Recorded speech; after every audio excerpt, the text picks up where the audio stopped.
Hey, it's Garrett, It's Andrea. and welcome to the Daily Devotional. Yeah. Okay, so do you remember like back in the day, the power team people that come to your church Mm-hmm. and they would like rip phone books and break bricks and they would break chains and all that stuff? They came to our Uh school. huh.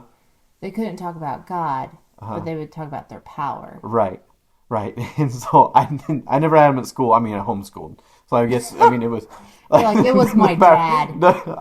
I was the power team. I'm just kidding. No, but like you would see those guys do things like that, and they would powers come from God, and they would do crazy things that looked Mm-hmm. impossible to do. Well, we had this when how do I explain that? Okay, well when we were in Master's Commission, they had this event that they were going to take some of us guys to, and we had to learn really quickly how to break bricks and rip phone books and bend bars. Okay, for people who don't know, Master's Commission, like what, 20 years ago, Uh was huh. like a discipleship program that Right. we paid to go into. Right. It was like an internship that you had to pay to go into. Right. Yeah. I mean, it's kind of silly when you think about it Yeah. now. Like, what you got out of it, I don't know. Like, you paid to like have them put you to work, Yeah. basically. So yeah, Experience. yeah, you got paid in experience by working for the church. And so anyway, but I don't even know. This was like a random event. We never did anything like this Uh-huh. any other time. But all we knew was they gathered a few of us guys up and they said, "Okay, we're gonna go do this event like in Arkansas." We even had to travel like 4 hours like to some like convention or something. And we're going to have you learn how to break bricks and rip phone books and bend bars and do all of this. You've never been trained. And never been trained, and we have like a week to do it. And they're like, don't worry, there's a guy in the church that used to do this kind of stuff way back in the day, and he's going to teach you how.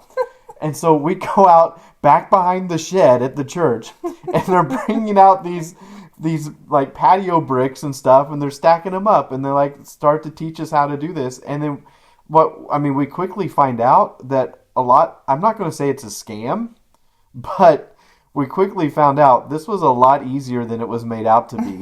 Like the way that they would layer the bricks, the way that they would distribute the weight, the actual bricks that we would use would like they're the kind that if you drop they break. Like it was that kind of stuff. Like the bars they have you bend, like it was all about leverage. Like you quickly found out that like it was just more of a show than anything else. And then when it came to the phone books, they taught you how to bend those the right way to get the air in between the pages and how to rip them. And then they said, if you get stuck and you can't rip the phone book like straight down the pages in the middle, take it by the binding and rip that binding and throw it everywhere, and people won't even know the difference. Oh man. Like that's what they So told us. I'm thinking Sunday. Uh huh. We just do full on power team. we Teach me how to break bricks, and I I bet could teach you. it'll impress some It people. will impress some They're people. like, the pastor's wife knows how to break bricks. But here's the secret: you have to act like it's harder than what it is. I bet I definitely could do that. Like you can't break it the first time. Okay. I bet it won't. I bet I can't break it Yeah, the first don't time. break it the first time. Then you pray, Oh. and then you can break it Okay. after So you do pray. I have to like do like some powerful like go back, put my hands together, Yeah, like talk to God, you know? right. Yeah. Like run around, get hyped up, Okay. all of that, and then you'll be able to break the bricks. So don't wear fancy shoes. Like definitely tennis shoes day. Yeah, Okay. yeah, and I'll make sure and get the right bricks. So. But I don't know. Where are we going with this? Oh, yeah. So there's like that was so impressive when those guys would do that, and it was something that would seem so difficult, but it was actually really easy if you were trained the right way. And when we're looking at Matthew chapter 11, towards the end of the chapter, this is actually something that Jesus kind of says. He says, "If you can learn from me, then what the burden that you have to bear is going to be easier." But I wanted Andrea to talk about like what when we're like looking for rest, or when he's talking about in here, like what is the burden that they're carrying? Okay. So really, I think this is cool. I like whenever I get little nuggets of information. And the one that I found for this was the yoke. Okay. So when it talks about the yoke here, we have to be yoked to something, or else we will have nothing to keep us free Yeah, from... we run without restraint. Yeah, we'll have nothing to keep us free from sin. And so either we, at that point, they would have been yoked to the law or yoked to Jesus. A yoke is to keep an ox or a cow, whatever they would use at that time.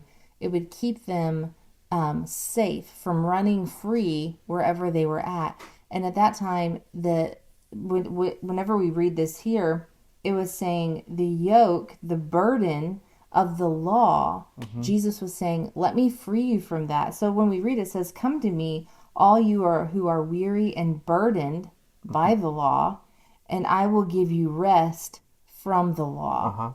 All of you take up my yoke and learn from me. So what they would do is they would pair up an ox who was very, who was very big, who was older, and they would pair it with a younger, weaker ox, and they would put them together so that the older one could teach the younger one how to, do whatever, like plow the fields, whatever they were doing.